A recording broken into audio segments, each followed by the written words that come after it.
How hard must it be to get a movie distributed? Be it in cinemas or direct-to-video, the finished product must supposedly be made to a high standard, or at least have the potential for a high profit. And even if the quality of the finished product, in terms of its effects and performances, is substandard, the finished product would at least be coherent and easy to follow, and the overall production quality passable at best. But what if I were to tell you that is not always the case?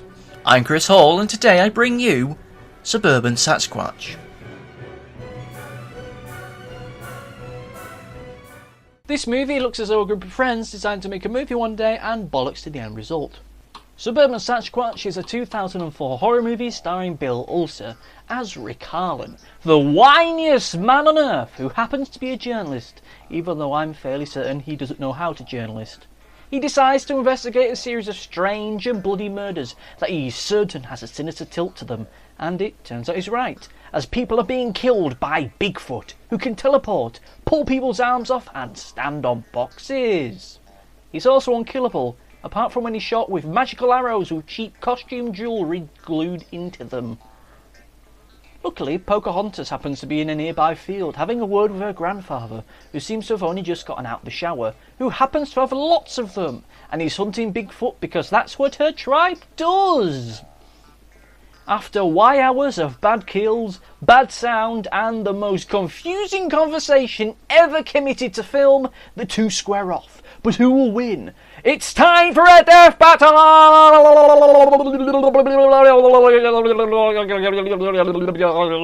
The opening scene to this movie tells you everything that you need to know about what is wrong with this movie. It's poorly edited with some horrendous sound mixing and even worse acting. Although, of course, it is your typical horror movie opening, in which two characters that have nothing to do with the rest of the movie are off in a fairly grisly way. Or at least it would be if there was anything at all scary about this movie. Now, it has to be said that this opening, this little clip that I'm about to play you, if this doesn't sell the movie to you in some kind of warped, so bad it's good kind of way, or even in a way that makes you want to just see how far down the rabbit hole this movie actually goes, then you're simply not going to enjoy the movie.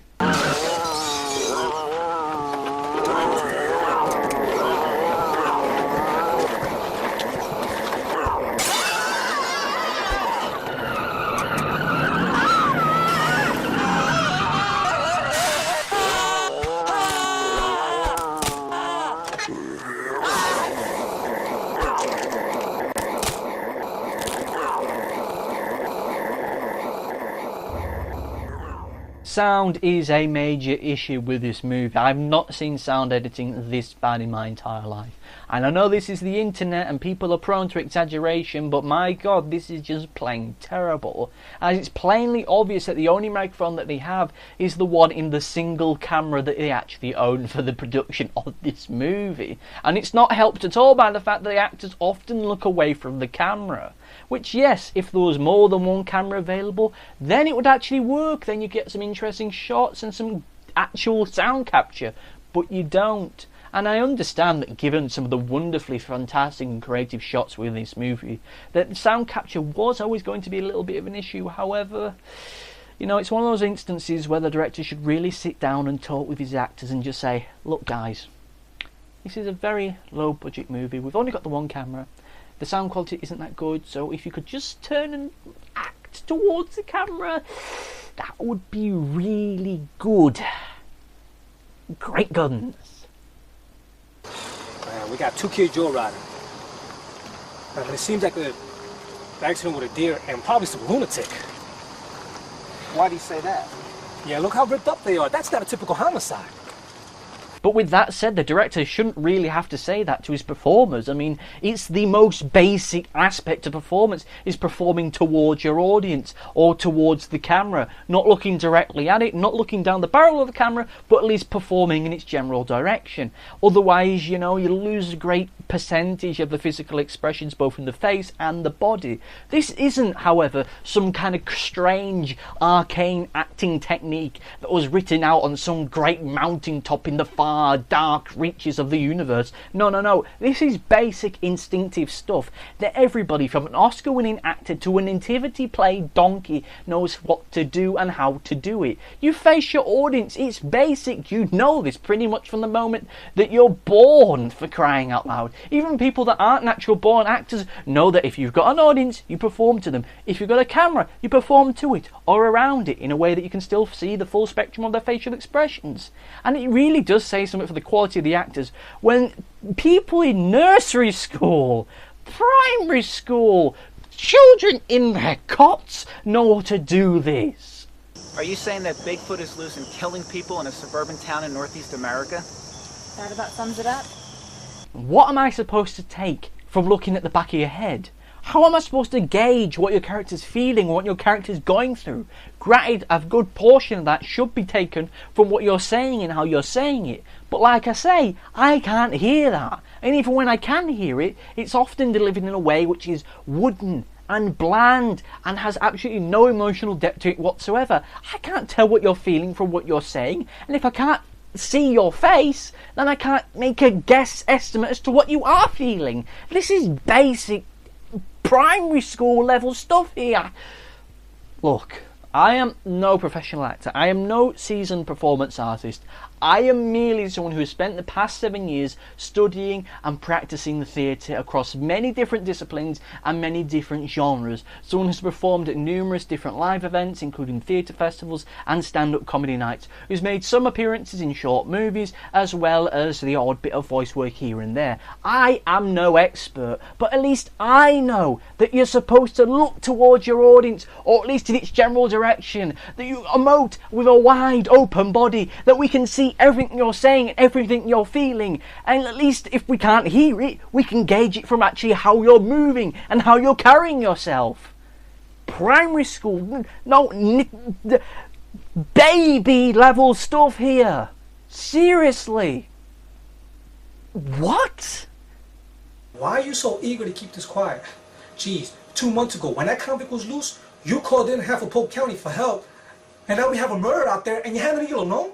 Like I said previously, given the limited tech that they had and the limited quality of that tech, sound capture was going to be an issue. Though with that said, many of the shots that they take in this movie really don't need to be so far back from the actors, as they have nothing going on in the overall mise en scène. It's just wide, flat shots that add absolutely nothing of value to the movie, which means A, you're seriously struggling to hear the actors, and B, you hear more of the room than the actors. No, not the movie, the room, the space that they are in, man. Nothing has scared me like that since. I've stared into the mouth of the devil, and I've been running ever since. John, sorry. Now, of course, me doing radio for so long has made me a little bit of an audio freak and made me very, very, very sensitive to slight fluctuations in audio quality. Even in some of the biggest, massive movie blockbusters, I can get a little bit nerdy towards this sound quality. So for people who aren't quite that freaky, let me just make a little bit of a demonstration here. This is me talking with my microphone, and I've used it for the majority of the review. Now here is me talking without this microphone on, just going for the microphone within the camera. Now you can immediately kind of hear a distance, and rather a difference in quality. You can hear a little bit more of the computer that I'm running the camera off. You can hear a little bit more of the acoustics within the room. Of course, not great acoustics, but acoustics nonetheless. Now just imagine this quality of microphone, albeit a little bit less quality, and me being a good 5 feet in the opposite direction, which I can't really replicate as there's a wall behind me. Now, of course, this is just sound quality within a microphone. The big problem here is that as there's only the one microphone being used, you can't alter the audio levels. So if I, say for example, wanted to improve the quality and the volume of the microphone here, I could do that separately. If, say, I wanted to capture the sound of my computer at the same time, and I could fluctuate and alter between the two of them. Really easy. When you've only got the one microphone built into a camera, you can't do that. So it means that often characters can be considerably louder than the other one simply by the fact that they are closer to the microphone than the co-star in that scene. Great! So not only do I hear only half of a conversation, that half naturally will be considerably terribler. Hey, man, just please relax and calm down. Yeah, or something. I mean, just get out here. I don't know, just get out here. Help us. Okay, man. Now normally in the review, this is a part where I go into greater detail on the qualities and the limitations of our lead performers. You know, who really impressed me, who was kind of a little bit bland, and who was so annoying that it made me want to gouge my own eyes out with a fork. Now sadly I can't really go into any real depth on the quality of our lead performers' performances, or indeed the performances of anyone in this movie, as no one really acts or performs at all whatsoever. There is zero characterization for any of the characters in this movie, be that something as loose as a cliche or a stereotype. People just say their line in whatever horrible, poorly edited way they want, and that's just about it. I mean, towards the start of this review I did say somewhat flippantly that this movie feels like a movie in which a group of mates got together and decided to make it one day, and by the looks of things it looks and seems and feels as though they just decided to get all their mates to be in it and their mums. I mean, there are no actors within this movie, there's just people saying things, and that's it. Dave! Dave! And on the subject of casting, the casting of some of the characters with this movie is just plain ridiculous. Take for example the property developer, who is so blatantly under the legal drinking age in America he doesn't take a single drink from his beer when he's in the bar scene. Or how about the police chief, one of the lead characters within this movie, who's supposed to be this world-weary, world-beaten character who moved out to the country to retire, who seemingly is played by a man in his mid-20s. World-weary and world-beaten in his mid-20s?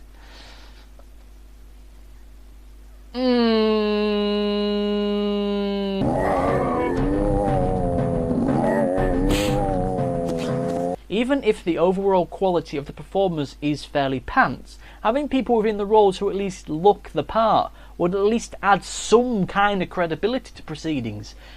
It wouldn't save the movie, but at least that would be something.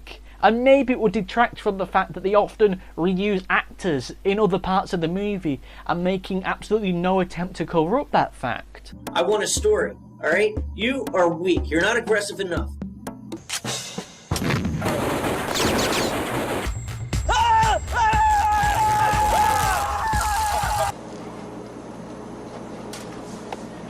Rick, you look like shit. And what about that monster, ladies and gentlemen? A whole 5'9" gorilla costume, unless they find a box for him to stand on, who mumbles around like an old drunk, who groans as though he's got guts ache, and is so well stacked it looks like it could breastfeed a creche.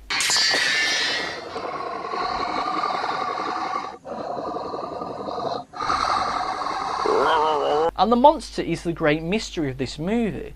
As it's so terribly put together in every way, shape and form, you can't help but wonder if this isn't some kind of strange put-up job.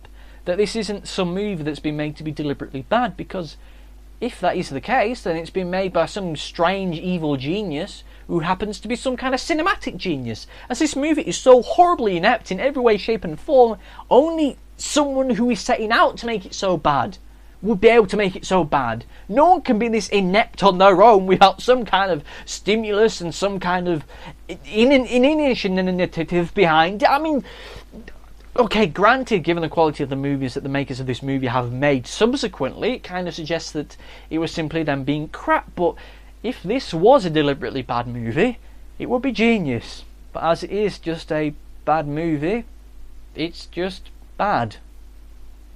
Okay. Look, there's just so many things that are wrong with this movie. I could talk about it for hours. So, by way of compressing a little bit of time, here are just a few dishonourable mentions. In 1.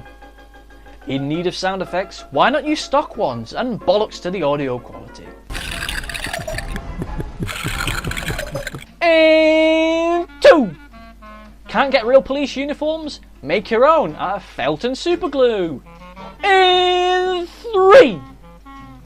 Don't know anything about journalism? Just use a few buzzwords in a long convoluted scene. Yeah, but there's this story, and if I just do a little digging... Look, kid, dig on your own time, alright? You write, you get money. Info! Can't afford proper blood squibs? CGI, CGI, CGI. Work for the Expendables movies. In 5. Need a way to establish your lead that will make them unforgettable? Show them in their underwear. And Chris's special prize! Need to shoot night scenes? Just film them in the middle of the day and add a blue filter to your shot.